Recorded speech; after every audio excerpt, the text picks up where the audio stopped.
வணக்கம் traders, welcome to pre market report. So இன்னைக்கு நம்ம இந்த வீடியோவில் என்ன பார்க்க போகிறோம்னா, ஆகஸ்ட் 21ஆம் தேதி வியாழக்கிழமை நிஃப்டி, பேங்க் நிஃப்டி மற்றும் சென்செக்ஸ் என்ன நடக்கிறதுக்கான வாய்ப்பு இருக்குது அப்படிங்கிறதான் பார்க்க போகிறோம். அண்ட் இந்த அனாலிசிஸை நம்ம எதை வச்சு ஸ்டார்ட் பண்ண போகிறோம்னு பார்த்தீங்கன்னா, நம்மளோட கிஃப்ட் நிஃப்டி டேட்டா வச்சு. அப்போ கிஃப்ட் நிஃப்டி டேட்டா நமக்கு நேற்று மார்க்கெட் க்ளோஸ் ஆகும்போது எந்த ரேஞ்சில் இருந்துச்சு, இப்போ எந்த ரேஞ்சில் இருக்குது, ஏதாவது கேப் அப் இல்லைனா கேப் டவுனுக்கு பாசிபிளா அப்படிங்கிறத நம்ம பார்க்க போகிறோம். ஒன்று, இதுதான் கிஃப்ட் நிஃப்டி வச்சு பார்க்க போகிறோம். ரெண்டாவது பார்த்தீங்கன்னா, நம்ம பேங்க் நிஃப்டி, நிஃப்டி அண்ட் சென்செக்ஸோட ப்ரைஸ் ஆக்ஷன் பார்த்து அந்த bank Nifty and Nifty and சென்செக்ஸோட முக்கியமான ரெசிஸ்டன்ஸ் லெவல்ஸ் என்ன, சப்போர்ட் லெவல்ஸ் என்னங்கிறத பார்ப்போம். அண்ட் இந்த லெவல்ஸை நம்ம ஏற்கனவே போஸ்ட் மார்க்கெட் ரிப்போர்ட்டில் ஓப்பன் இன்ட்ரெஸ்ட் டேட்டா மூலியமாக கன்ஃபார்ம் பண்ணிட்டனால நம்ம இன்னைக்கு ஓப்பன் இன்ட்ரெஸ்ட் டேட்டாவை பெருசாக டிஸ்கஸ் பண்ண மாட்டோம். ஜஸ்ட் ப்ரைஸ் எவ்வளோ இருக்குது, பிசிஆர் ரேஷியோ எவ்வளோ இருக்குன்னு மட்டும் தான் பார்ப்போம். ஓகே, அது கூட சேர்ந்து என்ன பார்க்க போகிறோம்னு பார்த்தீங்கன்னா, நம்ம எஃப்ஐஐ அண்ட் டிஐஏ டேட்டா பார்ப்போம். ஸோ இந்த எஃப்ஐஐ அண்ட் டிஐஏ டேட்டாவில் ஒரு கவனிக்கக்கூடிய விஷயம் இருக்குது. என்னென்னா, நமக்கு 18ஆம் தேதி திங்கக்கிழமை மார்க்கெட்டில் ஸ்ட்ராங்கான பையிங் அண்ட் செல்லிங் இருந்துச்சு. அதுக்கடுத்து செவ்வாய், புதன் இது 2 நாளுமே இருக்குது. ஸோ இதில் மார்க்கெட்டில் பையிங் அண்ட் செல்லிங் ப்ரெஷர்ஸ் குறைஞ்சிருந்தாலும் மார்க்கெட் எப்படி மேலே போயிருக்கு அப்படிங்கிற ஒரு அனாலிசிஸ் தான் நம்ம பார்க்க போகிறோம். ஸோ அப்போது இன்னையோட அனாலிசிஸில் எஃப்ஐஐ டிஐஏனோட டேட்டாஸ் அனாலிசிஸ் இருக்கும். ரெண்டாவது பார்த்தீங்கன்னா ப்ரைஸ் ஆக்ஷன், அடுத்து பார்த்தீங்கன்னா நம்மளோட கிஃப்ட் நிஃப்டி டேட்டா. ஸோ அப்படிங்கிறனால இந்த 3 வச்சு தான் நமக்கு இன்றைக்கி டிஸ்கஸ் பண்ண போகிறோம். ஓகே, ஸோ இப்போ நம்ம வீடியோக்கு போகிறதுக்கு முன்னாடி சின்னதாக ஒரே ஒரு வேண்டுகோள் என்னன்னு பார்த்தீங்கன்னா, நம்ம நிறையா தடவை சொல்லியிருக்கோம், மார்க்கெட்டில் நான் இந்த வீடியோவில் நம்ம முக்கியமாக சொல்ல வருது, மார்க்கெட்டில் மேலே எப்படி போனால் எது வரைக்கும் போகும், கீழே எப்படி வந்தால் எது வரைக்கும் வரும் தான்.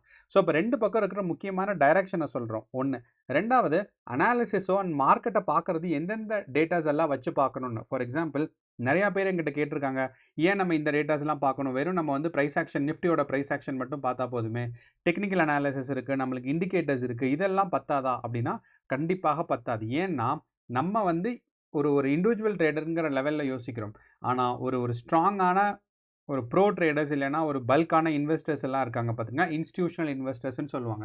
ஸோ அவங்கெல்லாம் மல்டிபிள் டேட்டாஸ் யூஸ் பண்ணுவாங்க. அப்போ அவங்களோட டைரக்ஷன் தெரிஞ்சுக்கிறது தான் நம்ம கிஃப்ட் நிஃப்டி டேட்டா, நம்ம FII data, open interest data இதெல்லாம் பார்க்கலாம். இன்கேஸ் நீங்கள் மல்டி ஸ்ட்ரைக் ஓஏன்னு ஒன்று இருக்குது. ஸோ இதையும் நீங்கள் அனலைஸ் பண்ணி நீங்கள் ஆப்ஷன்ஸ் அண்ட் ஃபியூச்சர்ஸ் பண்ணிங்கன்னா உங்களுக்கு இன்னும் கொஞ்சம் அக்யூரேட்டாக இருக்கும். ஸோ அப்படிங்கிறனால வெறும் ப்ரைஸ் ஆக்ஷனோ, வெறும் நம்ம டெக்னிக்கல் அனாலிசிஸ் வச்சு மட்டும் இப்போதைய நிலைமையில் இந்தியன் மார்க்கெட்டில் ப்ராஃபிட்ஸ் ஈஸியாக பார்க்க முடியாது. இன்கேஸ் நீங்கள் பார்க்குறீங்க அப்படின்னா, நீங்கள் ரொம்ப நல்ல ட்ரேடர், அதையே கண்டினியூ பண்ணுங்கள், டைவர்ட் ஆயிடாதீங்க. ஸோ பட் பிகினர்ஸ்க்கு இதெல்லாம் டேட்டாஸும் தெரிஞ்சுக்கணுங்கிற ஒரு இன்ட்ரொடக்ஷன் தான் நமக்கு மார்க்கெட். அந்த இந்த டேட்டாலாம் நம்ம எப்படி அனலைஸ் பண்ணுங்கிறதா நம்ம வீடியோவில் முக்கியமாக சொல்ல போகிறோம். ஓகே, ஸோ இப்போ வாங்க, இப்போ நம்ம வீடியோக்குள்ளே போகலாம். ஸோ நம்ம முன்னாடியே சொன்ன மாதிரி ஃபஸ்ட்டு நம்ம கிஃப்ட் நிஃப்டி டேட்டாவை பார்ப்போம். அப்போ இன்றைக்கி கிஃப்ட் நிஃப்டி டேட்டா நேற்று நமக்கு மார்க்கெட் க்ளோஸ் ஆகும்போது ஆல்மோஸ்ட் லைக் 3:30க்கு இந்த இடத்துல தான் இருந்துச்சு. ஸோ இதுதான் 3:30யோட கேண்டில். ஸோ அப்போ இந்த இடத்துல தான் நமக்கு பார்த்தீங்கன்னா நிஃப்டி 50 நேற்று க்ளோஸ் ஆகும்போது நம்மளோட கிஃப்ட் நிஃப்டி இந்த ரேஞ்சில் தான் இருந்திருக்கு. ஸோ நமக்கு நிஃப்டி 50 க்ளோஸ் ஆகும்போது கிஃப்ட் நிஃப்டியோட ரேஞ்சு அண்ட் கிஃப்ட் நிஃப்டி ஏன் நம்ம கிஃப்ட் நிஃப்டி அனலைஸ் பண்ணோம் அப்படிங்கிற ஒரு கேள்விக்கு பதில் என்ன அப்படின்னா, கிஃப்ட் நிஃப்டி நமக்கு காலையில் 6:30க்கு ஓப்பன் ஆயிரும். ஆனால் அதே சமயம் நம்மளோட Nifty, bank Nifty and Sensex யூஸ்வலாக இருக்கிற மார்க்கெட் டைமிங் பார்த்தீங்கன்னா 9:15 தான் ப்ரீ மார்க்கெட் ஓப்பன் ஆகும், 9:30க்கு பப்ளிக் மார்க்கெட் ஓப்பன் ஆகும்னு சொல்லலாம். ஸோ அப்படிங்கிறனால 9:30க்கு ஓப்பன் ஆகிறோட மார்க்கெட்டோட ப்ரைஸ் ஆக்ஷன், பையிங் ப்ரெஷர் இருக்குமா, செல்லிங் ப்ரெஷர் இருக்குமான்னு நிஃப்டியோட டெரிவேட்டிவான கிஃப்ட் நிஃப்டி ஃபியூச்சர்ஸ் இருக்குது. ஸோ அதை வச்சு நமக்கு பார்க்கும்போது ஒரு அண்டர்ஸ்டாண்டிங் கிடைக்கும். ஸோ அப்போ நம்ம கேப் அப்போ கேப் டவுனோ எக்ஸ்பெக்ட் பண்ணலாமாங்கிறத பார்க்க முடியும். ஓகே, ஸோ அதனால தான் நம்ம கிஃப்ட் நிஃப்டி அனலைஸ் பண்ணுறோம். ரெண்டாவது விஷயம், கிஃப்ட் நிஃப்டி காலையில் 6:30க்கே ஓப்பன் ஆயிரும். ஒன்று, ரெண்டாவது 6:30க்கே ஓப்பன் ஆகும், நைட்டு முடிகிறதுக்கு ஆல்மோஸ்ட் லைக் 2:45 ஆகும். ஸோ அப்போது க்ளோஸ் டு 3 o'clock. ஸோ 3 மணிக்கு முடிஞ்சு திருப்பி ஒரு 3 மணிங்கும் போது ஆல்மோஸ்ட் லைக் 20 ஹவர்ஸ் பக்கம் நமக்கு மார்க்கெட் ஓப்பனாக இருக்கிறங்கிறனால ஒரு ஸ்ட்ராங்கான buying and selling pressure, market psychology எப்படி இருக்குங்கிறது கிஃப்ட் நிஃப்டியில் அனலைஸ் பண்ண முடியும். அந்த ஒரு காரணத்தினால தான் நம்ம கிஃப்ட் நிஃப்டியை பார்க்குறோம். அப்போ இன்றைக்கி கிஃப்ட் நிஃப்டி நேற்று நமக்கு இந்தியன் மார்க்கெட் க்ளோஸ் ஆன டைமில் அந்த ரேஞ்சிலே தான் இன்றைக்கும் ஓப்பன் ஆகிருந்திருக்கு. ஸோ 6:30 கேண்டலோட ஸ்ட்ரென்த் ஸ்ட்ராங்காக இருக்குது. ஏன்னா யூஸ்வலாக பார்த்தீங்கன்னா சம்டைம்ஸ் நம்பர் ஆஃப் ஆர்டர்ஸ் கம்மியாக இருக்குது அப்படின்னா இந்த மாதிரி டாஜி கேண்டில்ஸ் எல்லாம் வரும். ஆனால் அந்த டாஜி கேண்டில்ஸ் எல்லாம் எதுவுமே வராமல் பார்த்தீங்கன்னா, டாஜி கேண்டில் இல்லைனா பின் பார் மாதிரி வரும். ஆனால் அதெல்லாம் எதுவுமே இல்லாமல் ஒரு ப்ராப்பரான கேண்டிலாக ஃபார்ம் ஆயிருக்கு. ஃபஸ்ட்டு 2 கேண்டிலும் 6:30 கேண்டிலும் 6:45 கேண்டிலும். அதுக்கடுத்து பார்த்தீங்கன்னா 2 பின் பார் மாதிரி இருக்குது. ஸோ ஒன்று இன்வெர்டட் பின் பார் மாதிரி இருக்குது, அடுத்து ஒரு ஹேமருங்கிற ஒரு இது இருக்குது. ஸோ இதெல்லாம் என்ன சொல்லுதுன்னா, மார்க்கெட்டில் ஆல்மோஸ்ட் லைக் ஒரு நல்ல வாலடைலிட்டி இருக்குது, பையிங் அண்ட் செல்லிங் ப்ரெஷர்ஸ் இருக்குது. ஸோ அப்படின்னு நம்பர் ஆஃப் ஆர்டர்ஸ் அதிகமாக இருக்குங்கிறனால இன்றைக்கி மார்க்கெட்டோட வாலடைலிட்டி கொஞ்சம் அதிகமாக இருக்கும். ரெண்டாவது, இன்னைக்கு வந்து சிந்தட்டிக் ஃபியூச்சர்ஸோட எக்ஸ்பைரி, ஸோ நான் ட்ரேடபிள் ஃபியூச்சர்ஸ். ஸோ அப்படிங்கிறனால இன்னைக்கு நமக்கு நிஃப்டியும் எக்ஸ்பைரிங்கிறனால மார்க்கெட்டோட வாலடைலிட்டி அதிகமாக இருக்கிறதுக்கான சான்சஸ் இன்னைக்கு இருக்குது. ஸோ அப்போ இன்னைக்கு ஓப்பன் ஆகிருக்கிற பொசிஷன் வச்சு நமக்கு பார்க்கும்போது இப்போதைய நிலைமையில் ஸ்ட்ராங்கான ஒரு கேப் அப் கேப் டவுன் எதுவுமே சான்சஸ் இல்லை. மேபி சின்னதாக ஒரு கேப் அப் வரலாம், ப்ரொவைடட் மார்க்கெட் வந்து நம்ம கிஃப்ட் நிஃப்டி டேட்டா வந்து ஆல்மோஸ்ட் லைக் 25,100 வரைக்கும் நமக்கு 9 o'clockக்குள்ளே ரீச் ஆயிடுச்சுன்னா ஒரு கேப் அப் வரலாம். ஆனால் இப்போதைய நிலைமையில் பார்க்கும்போது நமக்கு வந்து ஒரு கேப் அப் வர்றதுக்கான வாய்ப்புகள் இல்லை, அண்ட் கேப் டவுன் கண்டிப்பாக இல்லை. ஏன்னா மார்க்கெட் வந்து பாசிட்டிவாக தான் இருக்குது. ஸோ ஒன்று வந்து பாசிட்டிவான மார்க்கெட் இருக்குது அண்ட் கேப் அப் வர்றதுக்கான வாய்ப்புகள் இல்லை அப்படிங்கிறத சொல்லலாம். என்னதான் இருந்தாலும் நீங்கள் 9 o'clockக்கு முன்னாடி கிஃப்ட் நிஃப்டி டேட்டாவை அனலைஸ் பண்ணுறது ரொம்ப முக்கியம். ஏன்னா ஒரு கேப் அப் வர மாதிரி இருக்குன்னா 9 o'clockக்கு முன்னாடி ஆல்மோஸ்ட் லைக் 25,050 இல்லைனா 25,100 ரீச் ஆயிருந்தால் தான் நமக்கு வந்து ஒரு கேப் அப் வந்து எக்ஸ்பெக்ட் பண்ணலாம் நம்ம கிஃப்ட் நிஃப்டி டேட்டா வச்சு. ஓகே, ஸோ அப்படிங்கிறனால இன்றைக்கி நமக்கு நிஃப்டி 50ல் கேப் அப் இல்லை அப்படிங்கிறது நமக்கு எக்ஸ்பெக்ட் பண்ணலாம். ஒன்று. ரெண்டாவது, நம்ம வந்து ப்ரைஸ் ஆக்ஷன் நேற்று பார்த்தோம் அப்படின்னா மார்க்கெட் வந்து திங்கக்கிழமை ஸ்ட்ராங்கான கேப் அப் இருந்துச்சு, செவ்வாய்க்கிழமை ஒரு சின்ன கேப் அப் வந்து திருப்பியும் மார்க்கெட் பாசிட்டிவாக போச்சு. அதே சமயம் புதன்கிழமை பார்த்தீங்கன்னா ஃபஸ்ட்டு கேண்டில் ரெட் கேண்டிலாக இருந்தாலும் அப்படியே ஸ்ட்ரைட் ஃபார்வர்டான ஒரு பாசிட்டிவ் மூமெண்ட்ஸ் தான் நமக்கு நிஃப்டி 50ல் கிடச்சிச்சு அப்படிங்கிறது தான் உண்மை. ஸோ அப்படி இந்த ஸ்ட்ரைட் ஃபார்வர்டான முக்கியமான ரேஞ்சில் கிடைச்சப்போ எந்த ரேஞ்சை பிரேக் ஆயிருக்குன்னு பார்த்தீங்கன்னா 25,000 அப்படிங்கிற ஒரு முக்கியமான ரெசிஸ்டன்ஸை பிரேக் ஆயிருச்சுன்னு சொல்லலாம். அப்போது நிஃப்டி 50 25,000ங்கிற முக்கியமான ரெசிஸ்டன்ஸை பிரேக் பண்ணனால நமக்கு ஃபஸ்ட்டு ரெசிஸ்டன்ஸ் நிஃப்டி அடுத்து எது வரைக்கும் போகும்னு எக்ஸ்பெக்ட் பண்ணுறோன்னா 25,100. இந்த 25,100 அப்படின்னு சொல்கிறனால தான் நம்ம என்ன எக்ஸ்பெக்ட் பண்ணுறோம், கிஃப்ட் நிஃப்டியில் இன்கேஸ் 25,100 தாண்டிடுச்சுனா தான் நமக்கு வந்து கேப் அப் இருக்கும் அப்படிங்கிறத நம்ம எக்ஸ்பெக்ட் பண்ணுறோம். ஸோ அதனால தான் பார்த்தீங்கன்னா 25,100 அப்படிங்கிற ஒரு ரேஞ்சை நான் வந்து கமெண்ட் பண்ணேன். அப்போ நிஃப்டியோட இப்போதைய நிலைமையில் பார்க்கும்போது மார்க்கெட் பாசிட்டிவாக இருக்கிறதுக்கான சான்சஸ் இருக்குது அண்ட் க்ரோத் ஆகிறதுக்கான சான்சஸும் இருக்குது. ஸோ அப்படிங்கிறனால ஒரு 25,100 வரைக்கும் ரீச் ஆகலாம். அண்ட் 25,100ல் ஒன்றா கன்சாலிடேஷன், அப்படி இல்லைன்னா ஒரு சின்னதாக ஒரு ப்ரைஸ் கரெக்ஷன் வரலாம்.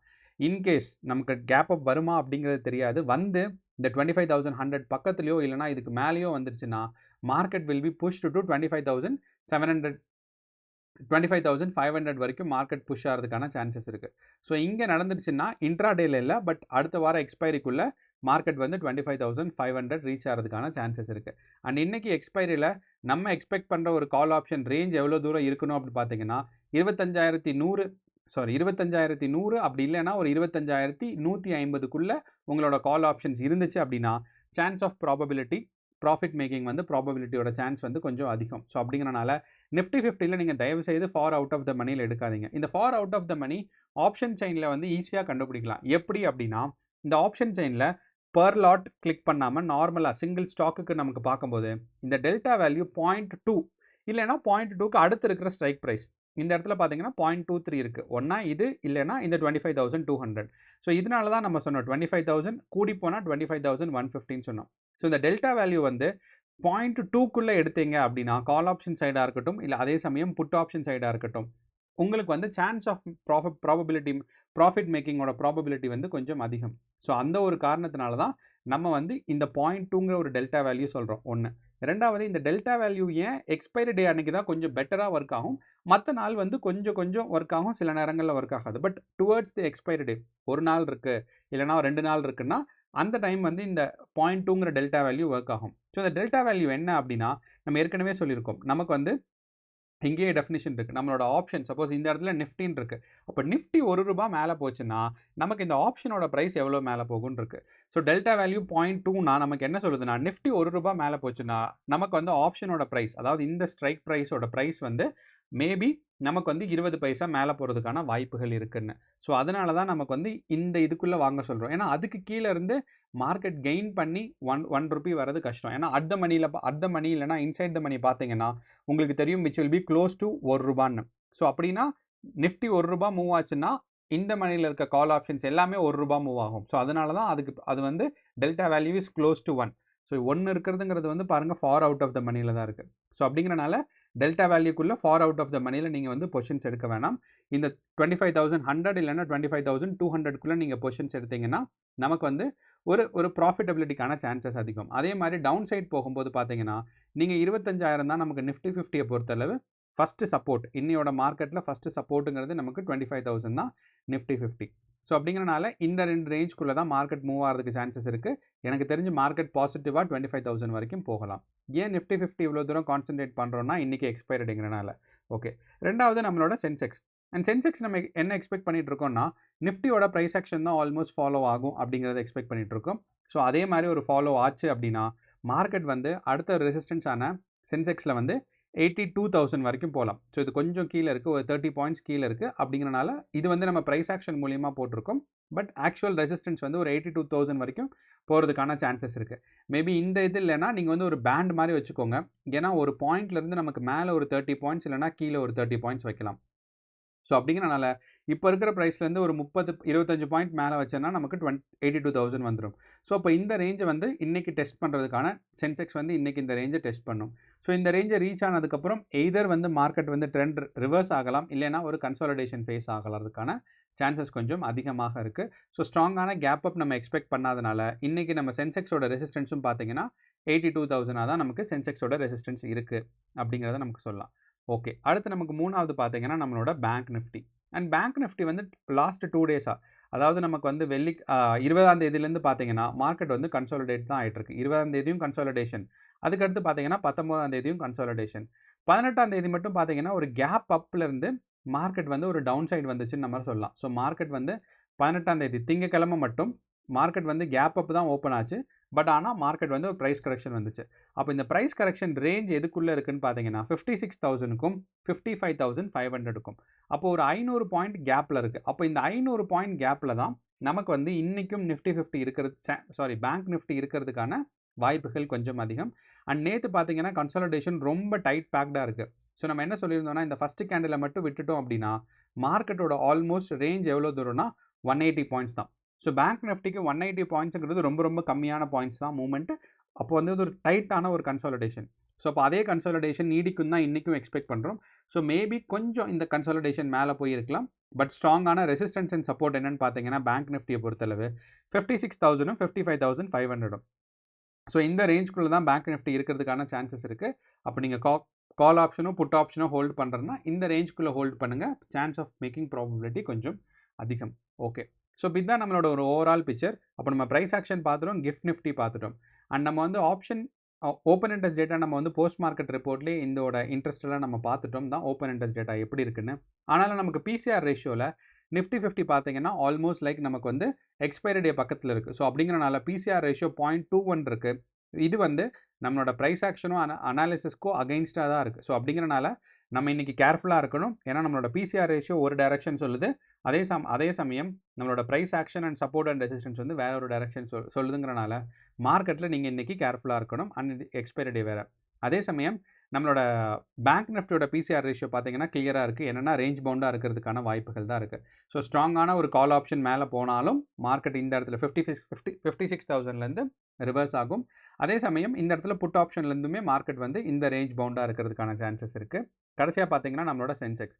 ஸோ சென்செக்ஸும் which is close to like நம்மளோட நிஃப்டி 50யோட பிசிஆர் ரேஷியோவாக தான் இருக்குது. அப்படிங்கிறனால சென்செக்ஸும் நிஃப்டி 50யோட ப்ரைஸ் ஆக்ஷனை ஃபாலோ ஆகிறதுக்கான சான்சஸ் நிறையா இருக்குது இன்றைக்கி.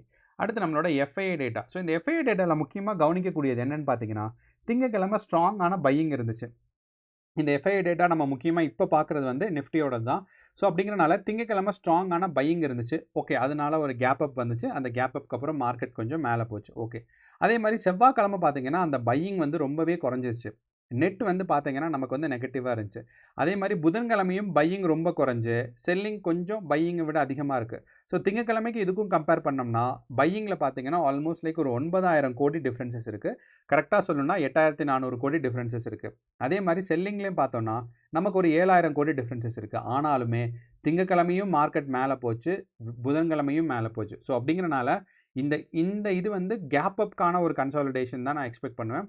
ஸோ அப்படிங்கிறனால மார்க்கெட் வந்து இன்றைக்கும் மேலே போகிறதுக்கான சான்சஸ் இருக்குது. அண்ட் நெட்டு நமக்கு பார்த்தோம்னா எஃப்ஐயோட நெட் எவ்வளோ, டிஐயோட நெட் எவ்வளோன்னு பார்த்தோம்னா டிஐயோட நெட் பையிங் வந்து கொஞ்சம் அதிகமாக இருக்குது. ஸோ டோட்டலாக பார்க்கும்போது ஒரு 700 crores வந்து மார்க்கெட் பாசிட்டிவில் தான் இருக்குது. ஸோ அப்படிங்கிறனால இன்றைக்கி மார்க்கெட் மேலே போகிறதுக்கான சான்சஸும் அதிகமாக இருக்குது. பட் பிசிஆர் ரேஷியோ மட்டும் நம்மளோட அனாலிசிஸ்க்கு வெளியே இருக்குங்கிறனால வாலடைலிட்டிஸ் கொஞ்சம் அதிகமாக இருக்கலாம். கேர்ஃபுல்லாக ட்ரேட் பண்ணுங்கள். இதுதான் நம்மளோட ஒரு ஓவரால் அனாலிசிஸ். அண்ட் நிஃப்டி 50யோட volatility, global news and India யூஎஸோட டேரிஃப் நேற்று வந்து ரஷ்யன் எம்பசி வந்து சொல்லியிருக்காங்க. இந்தியா கூட வந்து கண்டினியூஸாக வந்து ஆயில் சப்ளை பண்ண தான் போகிறோம்.